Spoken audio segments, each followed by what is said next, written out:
Maseret Kiretot, résumé du Daf Zain. La Gemara avait ramené une machloket entre Rabbi Meir et Rabbi Yehuda, une double machloket.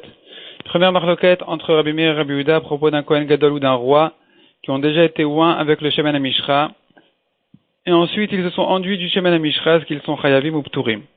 Selon Rabbi Meir, ils sont Chayavim parce qu'on les considère déjà comme des étrangers, malgré qu'à un moment donné, ils n'étaient pas considérés comme des étrangers. Au contraire, ils devaient se servir du Shemen HaMishra pour être oints avec. Selon Rabbi Yehuda, par contre, puisque à un moment donné, ils n'étaient pas étrangers, ils ne sont plus jamais considérés comme des étrangers. Donc, s'ils en profitent, s'ils se sont enduits du Shemen HaMishra, ils sont Pturim.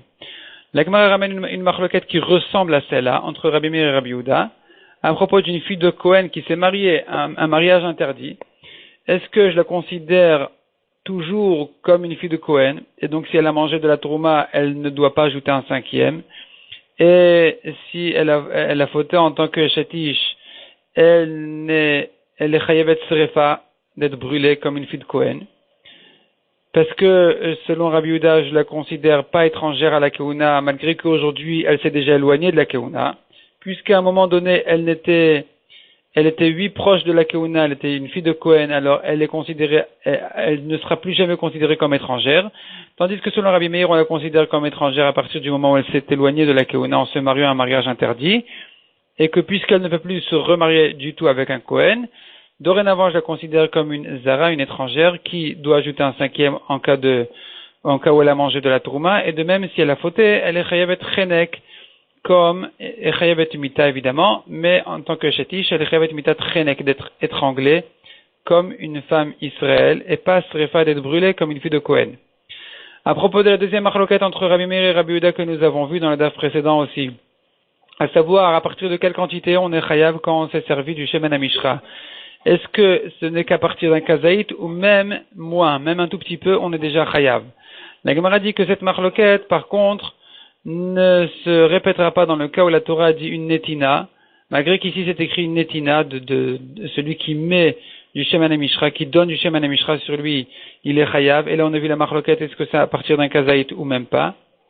Mais par contre, lorsque la Torah dit de mettre par exemple de la levona dans une mincha ou de donner autre chose, ça sera toujours minimum un kazaït. La Gemara ensuite ramène ce qu'on avait vu aussi dans le daf précédent, que quelqu'un qui n'est pas concerné par la mitzvah de ne pas s'enduire du Shemen HaMishra, si on l'a enduit de Shemen HaMishra, celui qui l'a fait, il est pas tour, même si lui il est lui concerné par la mitzvah. Donc si par exemple un juif qui est chayav de la mitzvah, il a enduit de Shemen HaMishra un goy ou un mort ou un animal ou des objets, il est pas tour, parce que eux ne sont pas concernés par la mitzvah. La Gemara ramène dessus la dracha, une dracha qui renforce cette svara, cette halakha. Ensuite, on a encore une halakha, un Kohen Gadol, qui s'est servi du Shemen HaMishra qu'il avait sur sa tête. Donc il était loin avec le Shemen HaMishra correctement, et maintenant il va en profiter, il met de cette huile-là sur son ventre. Il est chayav. Il est chayav, parce que ça garde sa kedusha même quand c'est déjà sur sa tête. Contrairement à la trouma, une huile de trouma, si le Kohen Gadol s'est enduit de l'huile de trouma correctement, à partir de ce moment-là, la trouma n'a plus de kedusha, et n'importe qui peut venir en profiter, comme par exemple, il peut asseoir son petit-fils, qui n'est pas Kohen, donc le fils de sa fille, il peut l'asseoir sur lui, et cet enfant-là, il va se parfumer du Shemen HaMishra, pas du Shemen HaMishra, pardon, de l'huile de Trouma, et c'est permis parce que cette huile est sortie de sa Kedusha, contrairement au Shemen HaMishra qui garde sa Kedusha. On a vu ensuite dans la Mishnah que dans tous les cas de Khatat, quelqu'un qui chayav Khatat, s'il a un doute dessus, il amène son korban Hacham Taloui, à l'exception d'un tamé qui est rentré au Beth Amikdash ou qui a mangé des korbanot, qui lui n'amène pas de korban Hacham Taloui. La Gemara demande pourquoi est-ce que la Mishnah ne ramène pas aussi le cas de quelqu'un qui a passé Kippour, qui lui aussi il n'est pas tour de son korban Hacham Taloui, donc il avait un doute s'il a fauté ou pas. Il devait amener un korban Hacham Taloui, mais Kippour est passé, l'a déjà pardonné. Répond la Gemara selon Resh Lakish.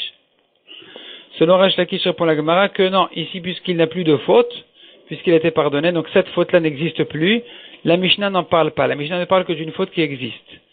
Rabbi Yochanan dit que la Mishnah parle d'un cas de quelqu'un qui n'y croit pas dans la kapara de Kippour. C'est pour ça que même après que Kippour est passé, il doit amener son korban à Sham Talouy. Donc en réalité, en fait, on a ici une machloket entre Rabbi Yochanan et Resh Lakish à propos de quelqu'un qui ne respecte pas Kippour. Est-ce qu'il est pardonné ou pas? Selon Rabbi Yochanan, non. Selon Resh Lakish, oui. De même dit la Gemara, on a cette même machloket entre Abaye et Rava. Selon Abaye, s'il n'y croit pas dans la kapara de son korban khatat, il n'est pas pardonné. Selon Rava, il est oui pardonné. Mais la Gemara dit que Rava a changé d'avis, puisqu'on voit clairement dans la Braïta qu'il fait la différence entre son korban khatat et Hacham, où ce n'est que dans le cas où il y croit dans cette kapara qu'il est pardonné, sinon non. Tandis que dans Kippour a par particularité c'était une avamina. Donc, finalement, dans la Maskana, la Gemara dit que Kippour aussi ne pardonne que celui qui fait tchouva. Celui qui ne fait pas tchouva, il n'est pas pardonné par Kippour. Donc c'est toute une braïta avec des drachot spéciales. Et finalement, de cette braïta, on voit clairement que celui qui n'y croit pas dans la kapara de son korban, il n'est pas pardonné. Donc Rava a changé d'avis. Ensuite, la Gemara nous dit, on a deux braïtas contradictoires en fait, à propos de Kippour, est-ce qu'il est pardonné sans y croire ou pas? Première réponse, c'est une machloket entre Rabbi Yehuda et Rabbi. Selon Rabbi, il est pardonné même s'il ne fait pas de tchouva.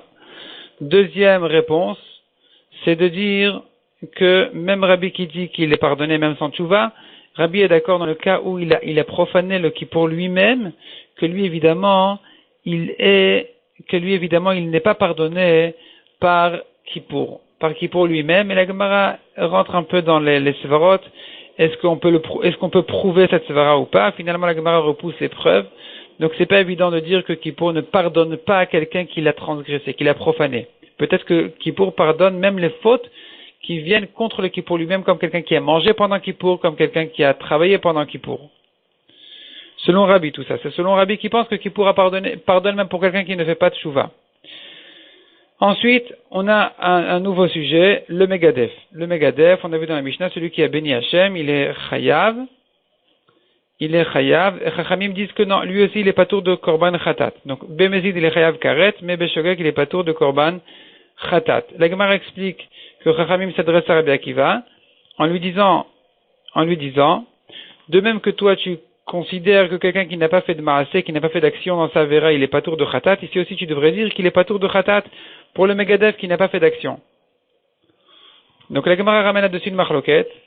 Selon Rabbi Akiva, il est chayav quand même de khatat. Le Megadef, il est chayav de khatat. La Gemara l'explique parce que il y a le mot karet qui est répété à propos du Megadef pour nous apprendre que non seulement Bemezid il est chayav karet, mais même Beshogeg il est chayav khatat malgré qu'il n'a pas fait d'action. Ensuite, la Gemara ramène une machloket entre Rabbi Akiva et Chachamim. Donc déjà, on a une machloket entre Rabbi Akiva et Chachamim, à savoir, est-ce que le Megadef en question, il est chayav de khatat ou pas. Donc on a vu selon Rabbi Akiva, il est chayav de khatat parce qu'on a un karet en trop, selon Chachamim, il est patour. On a encore une autre machloket entre d'autres Tanaïm. Qu'est-ce que le Megadef? Est-ce qu'il s'agit de quelqu'un qui a fait Avodah Zara ou de quelqu'un qui a maudit? Donc, il y a Rabbi Elazar ben Azara qui dit que c'est quelqu'un qui a fait Avodah Zara, c'est lui le Megadef. Selon Chachamim, il s'agit de quelqu'un qui a béni Hachem. Mishnah suivante, on passe à un autre korban khatat, c'est le korban khatat d'une femme qui a couché. La Mishnah nous explique dans quel cas il est chayav de khatat vadaï, donc il n'y a pas de doute, son korban khatat, il est mangé. Dans quel cas l'accouchement ou la fausse couche n'est pas claire, donc elle n'amène de khatat que dans le doute, son korban khatat ne peut pas être mangé. Et dans quel cas elle est ptoura totalement de khatat parce qu'on n'a même pas de doute que cet accouchement-là n'est pas considéré comme un bébé. Et donc, elle est totalement ptoura de korban. On a ensuite une machloket entre les Tanaïm. Selon Tanakama, une césarienne est ptoura de korban yoledet. Donc, une femme qui a même 10 enfants par césarienne, elle n'amène jamais de korban yoledet selon Tanakama. Selon Rabbi Shimon, elle est chayavet. La Gemara explique les drachot de chacun. La Gemara explique aussi ce qu'on a vu dans la Mishnah qu'une servante, elle est chayavet de korban yoledet. La Gemara amène dessus les drachot qu'il faut. Ensuite, le cas du doute de deux femmes qui ont fait une fausse couche. une fausse couche qui est chayevet de korban, une fausse couche qui est ptoura de korban. Qu'est-ce qu'elles font? Selon Tanakama, chacune amène indépendamment de l'autre son korban khatat dans le doute. Selon Rabbi Yossi, par contre, elles peuvent amener les deux ensemble et elles font un tnaï, une condition. Si c'est moi qui suis chayevet, alors c'est mon korban. Si c'est toi, c'est le tien. Et cette solution-là n'est pas valable pour un korban khatat qui vient pour pardonner une faute. Pour pardonner une faute, on ne peut amener un korban khatat que si on sait qu'on a fauté. Mais ici, puisque ça ne vient pas pour pardonner une faute, ça ne vient que pour terminer la purification de cette femme-là, pour qu'elle puisse manger des korbanot, alors on peut se suffire de cette solution. La Mishnah, enfin, ramène une machloket entre Beth Shammai et Beth Hillel, à propos d'une femme qui a fait une fausse couche à la nuit qui précède le 81e jour depuis son accouchement. Cette nuit-là, sachant que le lendemain, dans la journée, elle devait faire son korban, est-ce que si elle a fait sa fausse couche dans la nuit, est-ce qu'elle doit amener un deuxième korban, ou bien elle peut se suffire d'un korban pour le premier accouchement et pour cette fausse couche-là? Selon Beth Shammai, elle est ptoura, donc il lui suffit d'amener qu'un seul korban. Selon Beth Hillel, elle doit amener deux korbanot, et la Mishnah se prolonge dans les svarot de Beth Shammai et Beth Hillel. Quelle est la raison de chacun?